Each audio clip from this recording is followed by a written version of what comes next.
Bienvenue pour cette nouvelle émission de Contrepoint. Cette semaine, je vais évoquer le défi posé par la Chine, le défi chinois. Il y a beaucoup à dire et c'est un véritable défi qui est posé, défi économique, politique, défi également géopolitique. Pourquoi défi chinois? D'abord parce que la Chine a connu un développement économique majeur au cours des dernières décennies. La Chine est entrée à l'OMC en 1999. C'est longtemps été un pays sous-développé, un pays avec une extrême pauvreté. Et aujourd'hui, c'est un pays qui connaît un développement économique majeur. Les principaux ports mondiaux sont situés en Chine. La Chine a également des entreprises qui comptent dans le domaine automobile, dans le domaine informatique, dans le domaine de l'espace également. La Chine s'est lancée à la conquête de l'espace. Elle bénéficie de sa population qui est nombreuse, qui est très bien formée. Elle bénéficie également de capitaux qui sont abondamment investis. Et on voit comment la Chine est passée en quelques années sous le regard de l'Occident, et avec son aide d'ailleurs aussi, d'un pays qui était un marché, donc qui faisait miroiter en disant qu'il y allait y avoir 1 milliard de consommateurs chinois, donc ça attisait les convoitises, à aujourd'hui un pays qui se développe, qui s'étend, qui rachète des entreprises, qui rachète des ports, le port du Pirée par exemple, qui a racheté récemment l'entreprise de café Bialetti. Alors ce n'est pas directement le gouvernement chinois, mais ce sont des entreprises chinoises qui ont racheté cela, et puis la Chine qui s'étend notamment avec ses voitures. Je pense comme une marque comme MG par exemple, comme BYD, qui là aussi contribue à développer la puissance chinoise. Traditionnellement, dans la pensée, la philosophie libérale a toujours considéré qu'il ne pouvait pas y avoir de développement économique sans liberté politique.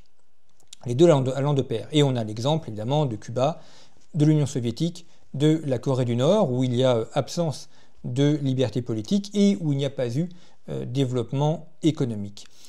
Et en Chine, eh bien, c'est un peu une exception, pour l'instant. On verra dans les années qui viennent, et pour l'instant on a une exception. On a un pays où il n'y a pas de liberté politique, où il y a un parti unique, où il y a un embrigadement de la population, de la jeunesse, où il y a un contrôle des propos qui sont tenus, des journaux, donc une restriction des libertés intellectuelles et pour autant un développement économique très important. On le voit avec Shanghai par exemple, on le voit avec Shenzhen, qui était un port de pêcheurs en 1980 et qui, 40 ans plus tard, est aujourd'hui une ville de 20 millions d'habitants avec des usines extrêmement modernes et avec des entreprises de premier plan.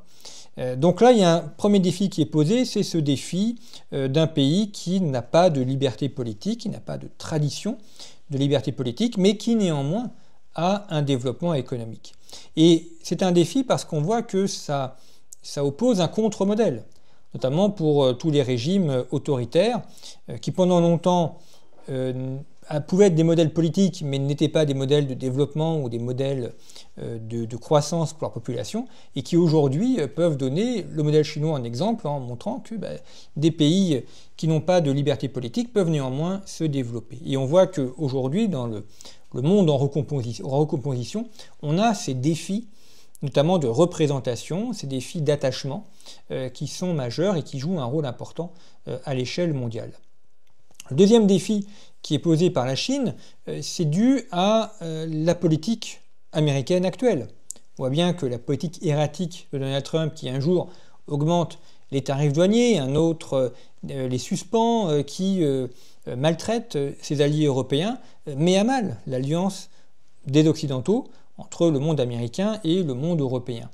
Et on voit comment la Chine se présente de plus en plus comme un pays fiable, sûr, et Xi Jinping joue assez bien d'ailleurs la partie à l'égard des Européens ou à l'égard des autres pays du monde, en disant face à l'imprévisibilité de Donald Trump, face à la violence de Donald Trump dans les mots, dans les décisions qui sont prises, eh bien il vaut mieux se tourner vers la Chine, dit-il, il vaut mieux se tourner vers la Chine qui, elle, apporte des garanties de sécurité et apporte des garanties de stabilité. Et donc on voit bien que les errements américains font le jeu de la Chine. Je prendrai un exemple, on peut en donner des centaines, mais un exemple. Le Brésil vendait une grande partie de son café était vendue aux États-Unis. Eh bien aujourd'hui, une grande partie de son café est vendue aux Chinois, parce que les entreprises brésiliennes estiment que le marché chinois est plus sûr, plus stable que le marché américain. On peut citer évidemment de nombreux autres exemples, mais on voit aussi que Xi Jinping a appelé les Européens à se détourner du marché américain pour venir vers le marché chinois, qu'il veut présenter là aussi comme étant plus sûr et plus sécurisé. Donc ça, c'est assez dangereux, bien évidemment, parce que ce n'est pas le cas. On a un marché chinois notamment où la question du droit est un vrai problème. Le respect de la propriété privée, le respect des contrats, le fonctionnement judiciaire également. En cas de litige, il est rare qu'une entreprise étrangère puisse gagner. C'est généralement l'entreprise chinoise qui va gagner. Et on voit que la Chine copie également les États-Unis dans l'usage de la guerre du droit, dans l'usage du droit comme arme de guerre économique. Donc il y a un peu ce mirage chinois qui est amené par le gouvernement actuel chinois, mais qui est aussi la conséquence de la politique erratique menée par l'actuel gouvernement américain.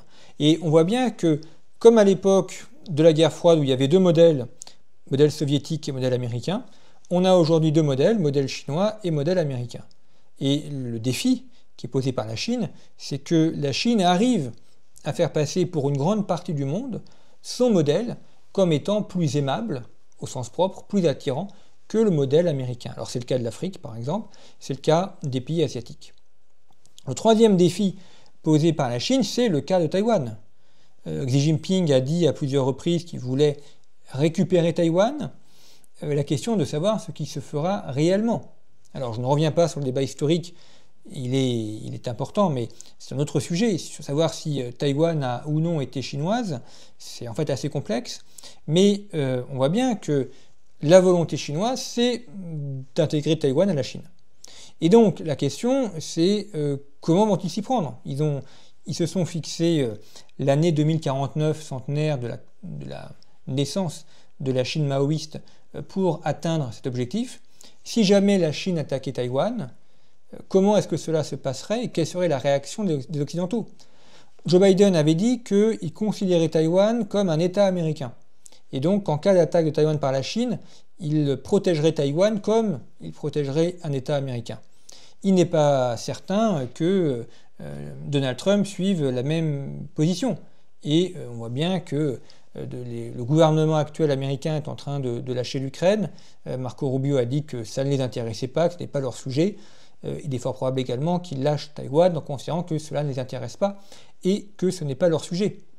Et donc si demain il y a une guerre plutôt une invasion de Taïwan par la Chine, il est peu probable que les Occidentaux bougent, mais il n'est pas non plus certain que Pékin gagne aussi facilement. C'est une chose d'avoir une armée puissante sur le papier, c'en est une autre de la voir en mouvement sur le terrain. Les opérations amphibies contre Taïwan sont compliquées. On a un détroit qui est dangereux, avec beaucoup de courants, beaucoup de vents contraires, et on ne sait pas encore, et personne ne peut savoir comment réagira l'armée chinoise sous le feu taïwanais. En tout cas, il y a là un défi qui est posé.